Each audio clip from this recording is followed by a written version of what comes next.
안녕하세요. 테린이 아빠 주식투자 서브 채널로서 미국 주식 투자 이야기를 하는 테린이 아빠 해외 투자 채널입니다. 최근 있었던 제주항공 참사 관련해서 삼가 고인의 명복을 빕니다. 구독자분들도 이제 2024년 잘 마무리하시고 2025년 새해 복 많이 받으세요. 이제 보시게 되면 최근에 이제 이 미국 주식을 이제 하고 있죠.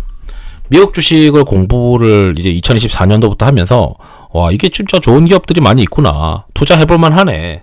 그리고 한국에서 이제 바라보는 주식의 어떤 관점이랑 크게 차이는 없었어요.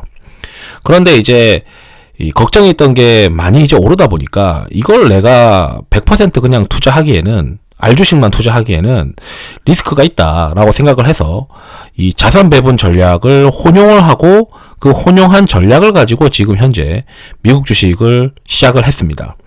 그런데 이제 조금씩 이제 저는 포트폴리오라고 하는 이 포트폴리오 이내에 여러 가지 자산 배분 전략이나 뭐 제가 이제 좋아하는 자산 배분 전략이랑 그 알주식 투자 전략을 좀 섞어서 플레이하고 싶다는 생각을 계속 하고 있습니다. 그러니까 내 포트폴리오에 펀드 매니저 한 명이서 이제 그 운용을 하게 되면 그 한 명이 뭔가 시장에 맞지 않을 때 크게 이제 그 시장에서 멀어지는 안타까운 현상들을 이제 여의도에서도 많이 이제 봅니다.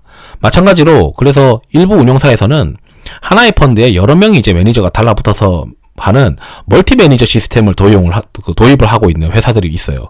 이제 멀티 매니저 시스템을 도입하면 한 명이 못하더라도 다른 사람들이 커버하면서 이 전체 포트폴리오가 견고해지는 현상이 나타납니다. 그러니까 전략이 다양성을 이제 가지게 되면 포트폴리오가 안전해지기 때문이죠. 그래서 그런 내용들이랑 이번에 이제 추가하고 싶은 전략들, 그리고 최근에 어떻게 그 전략들을 추가해서 하고 있는지 이런 것들도 좀 말씀드리도록 하겠습니다. 처음에 이제 했던 게 그 ETF 관련해서 고정자산이 있고 고정자산 이외에 변동되는 어떤 자산들이 있는데 지금 현재 이제 제가 고정자산에 투자하는 티커를 바꿨어요. 처음에는 이제 뭐 스파이나 QQQ를 5% 정도는 최소하게 깔고 나머지 이 고정자산 비중이 이제 여기 이제 보시게 되면은 뭐 처음에는 스파이랑 QQQ 그리고 골드, PDBC 이런 것들로 20%를 깔고 나머지 80%만 들락날락하는 자산 배분 전략을 했고, 실제 이게 그 제가 본 채널에 멤버십 회원분들한테 요 엑셀을 올려드리거든요. 여기서 보게 되면 요게 이제 실제 투자 제한을 하고 있는 100% 비중이고, 요 전략을 우선은 이제 60%만 준용을 해보자. 이 60%는 자산 배분 전략을 하고 나머지 이제 40%는 알주식으로 이제 전략을 합니다. 지난번 영상 올렸을 때랑 다르게 애플 하나를 더 추가를 했어요. 그래서 요렇게 이제 40% 6대4의 전략으로 자산 배분 60, 그 다음에 알주식 40%니까 지금 제 포트폴리오에는 2명의 매니저가 지금 돌려주고 있는 겁니다. 그런데 이제 여기서 하나 더 최근에 이제 전략을 하나 만든 게 이 추세라고 하는 거를 기준으로 만들어요. 그러니까 그 전에 이제 6개월의 이동 평균이 이 QQQ 기준으로 6개월 이동 평균이 높이 있으면은 상승 추세, 밑에 있으면 하락 추세라고 간주를 하고, 상승 추세일 때는 이제 그 여기 보게 되면 상승 추세일 때는 QQQ 60%, 그 레버리지 형태의 ETF인 QLD도 한 15%, 그 다음에 반도체 관련된 ETF도 25%로 공격적으로 투자를 해라. 근데 이게 만약에 6개월 이동평균 밑에 있으면 어떻게 하냐면 인버스를 섞어라 라고 하는 이제 전략을 했어요. 그러니까 인버스는 PSQ잖아요. 그래서 PSQ 인버스를 50% 하고 그 다음에 모멘텀 관련된 ETF를 좀 섞어서 해봐라. 이제 그런 전략을 추구를 합니다.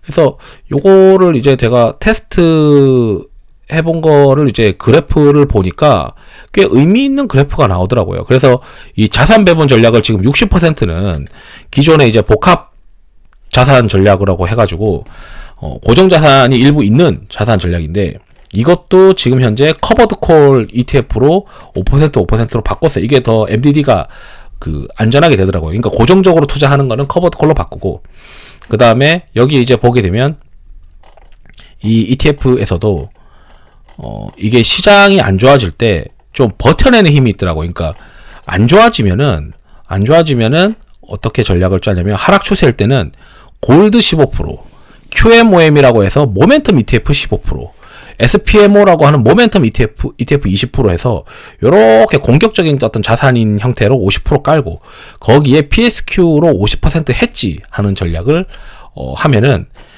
시장이 휘청일 때 이 급격하게 떨어지지 않고 옆으로 횡보해 버리는, 그래서 MDD가 훨씬 이제 낮아져 버리는, 그러니까 이 전략과 이 첫 번째 복합 투자 전략이랑 두 번째 전략이 완전 결이 다른데 연평균 수익률은 좀 비슷하더라고요. 그래서 지금 생각하고 있는 건 여기 자산 배분을 지금 현재는 이렇게 30%를 돌리고 있는데, 일단 스파이랑 QQQ는 커버드 콜로 바꿀 거예요. 단순 스파이랑 QQQ는 커버드 콜로 바꾸고, 그 다음에 여기 이제 해당하는 60% 중에서 다음번에는 이 30%, 그러니까 절반만 요 해당 전략을 준용을 하고 절반은 이제 좀 전에 있었던 그 강한 전략으로 바꿀 계획도 가지고 있습니다.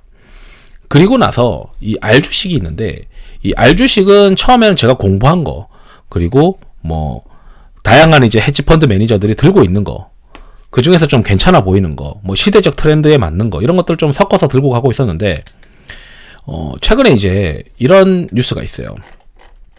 2024년도에 정말 잘 나갔던 ETF가 98.6%로 1위를 한 게 이 서학개미 ETF다. 이게 뭔가 봤죠. 왜 이렇게 좋았지? 라고 봤더니 얘네가 이제 하는 게, 미국 서학개미의 ETF는 이제 솔직히 이제 국내에서 서학개미들의 자금을 운용해주는 뭐 운용사들도 있고 1인 운용을 하고 있는 곳들도 있을 것이고, 뭐 선수들 중에서도 이제 개인 투자자들이 많이 있는데 공부를 또 많이 하실 수도 있죠.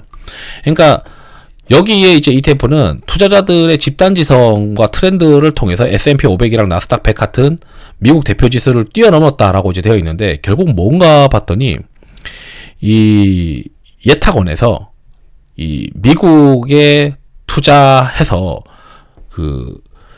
이 미국에 이제 많이 투자하는 이 한국인들의 그 미국 주식들의 보관 금액이 있어요. 그러니까 예탁원에는 보관 금액으로 미국 주식이 얼마나 들고 있는지가 있는데, 여기 이제 나와 있어요. 서학개미 ETF가 나스닥 거래소에 상장된 종목들 중에 예탁 결제원의 보관 금액 상위 25개 기업을 매월 보관 금액 기준으로 가중의 편입 비중을 정한다라고 되어 있어요. 그러니까 한 25개 정도를 한다, 뭐 이렇게 지금 되어 있는데, 이게 아시다시피 국내에서 해외로 투자하는 ETF를 함부로 투자하면 세금을 엄청나게 이제 먹는 상황들이 발생을 합니다. 그래서 ISA 아니면 IRP 계좌에서만 이걸 이제 그래도 해도 괜찮다라고 저는 이제 말씀드리고 있어요. 그런데 이제 저는 직접 이제 미국 주식을 픽업해가지고 투자를 하고 싶은데, 요 이제 서학개미가 어떻게 지금 들고 있는지를 알고 싶으니까 여기 이제 어디서 우리가 찾을 수 있는지를 또 제가 말씀드릴 텐데, 이 구글에다가 세이브로라고 이제 치시면은 여기에 국제거래가 있습니다. 국제거래 중에서 종목별 내역이라고 하는 걸 눌러보시면 여기 이제 종목별 내역이 있어요. 이걸 이제 미국으로 누르고 보관금액이라고 누르고, 날짜가 이제 지금 현재는 이렇게 이제 31일을 해볼까요? 31일은 데이터가 없으니까 27일 걸로 마지막 데이터가 27일입니다. 그래서 미국 시장에 지금 투자하고 있는데 이게 보관 금액이 달러 기준으로 되어 있어요. 그래서 제가 이거를 쭉 드래그해서요, 챗GPT한테 던져주고, 야, 이거 이 중에서 레버리지 ETF 빼고 순수 주식만 뽑아가지고, 그 주식들만 뽑아가지고 그 보관 금액 기준으로 비중을 한번 만들어 봐라 라고 이제 했어요. 아까 좀 전에 얘기했던 게 그거니까. 그래서 지금 보니까 테슬라가 이제 한 29.7%. 그러니까 요 전략을 이제 하려면 한 달 단위로 그 리밸런싱을 계속 해줘야 되는 거예요. 그러니까 어찌 보면 이 한국인들이 가장 집단지성으로 가장 강한 종목들을 잘 찾아가지고 그 도전을 하는 그런 것들이 있고, 웬만한 이제 미국에 상장되어 있는 모멘텀 플레이 ETF보다 훨씬 이제 효과적인 어떤 ETF가 될 수도 있겠다, 이런 생각도 듭니다. 그래서 이제 여기에 나와 있는 종목들을 찬찬히 살펴볼 필요가 있어요. 그러니까 우리가 미국에서 막 말도 안 되는 것들 막 그 잡주들 찾아봐 다닐 바에 이 한국인들이 가장 많이 들고 있는 이 보관금액 기준으로 보고 내가 만약에 어떤 종목을 샀을 때 비중을 어떻게 할 거냐 이런 고민들을 할 때 여기 있는 이것들이 이 보관금액 기준 이 비중을 어쩌면 우리가 활용할 수도 있겠다 이런 생각이 듭니다. 그래서 여기 이제 보관금액 요걸 그냥 드래그 해가지고 던져줬어요. 던져줬더니 이렇게 이제 알려주더라고요. 그래서 이제 조금씩 이제 포트폴리오를 어떻게 구성할까 이제 고민을 하고 있는데 그래서 펀드 매니저 4명이서 돌리는 어떤 전략들을 고민하고 있어요. 그러니까 자산 배분도 60%에 해당하는 자산 배분을 하나의 전략을 쓰고 있다면 지금 2개의 전략으로 나누고 그 다음에 지금 이거는 이제 R 주식을 제가 골라서 이제 픽업을 한 건데 이 중에서 이제 또 그 일부 전략들은 그 좀 전에 있었던 이 서학개미 ETF의 내용을 준용을 해서 저긴 이제 25개지만 저는 뭐 상위 한 10개에 해당하는 종목들을 이제 여기에다가 비중을 더 할증을 한다던가 이런 전략들로 좀 섞어서 해보고 싶다 이런 생각이 들었습니다. 그래서 여러분들도 포트폴리오 하나에 여러 가지 이제 어떤 전략들을 섞어서 이제 하시면 좋을 것 같고 이제 비중 같은 것도 잘 한번 고민을 해보시면 좋을 것 같습니다. 그래서 이제 미국 시장이 어쩌면 이제 2025년 중에 OECD 경기 선행 지수가 꺾이는 어떤 리스크가 있을 수 있는데 그런 리스크가 언제 발생할지 모르니까 저는 이제 자산 배분 전략에다가 R 주식을 섞어서 플레이하는 것을 이제 하는 게 미래를 위해서 안전하다 이런 생각을 하고 있어서 한번 고민을 해보시면 좋을 것 같습니다. 이상으로 영상을 마치도록 하겠습니다. 투자에 도움 되시길 바랍니다. 감사합니다.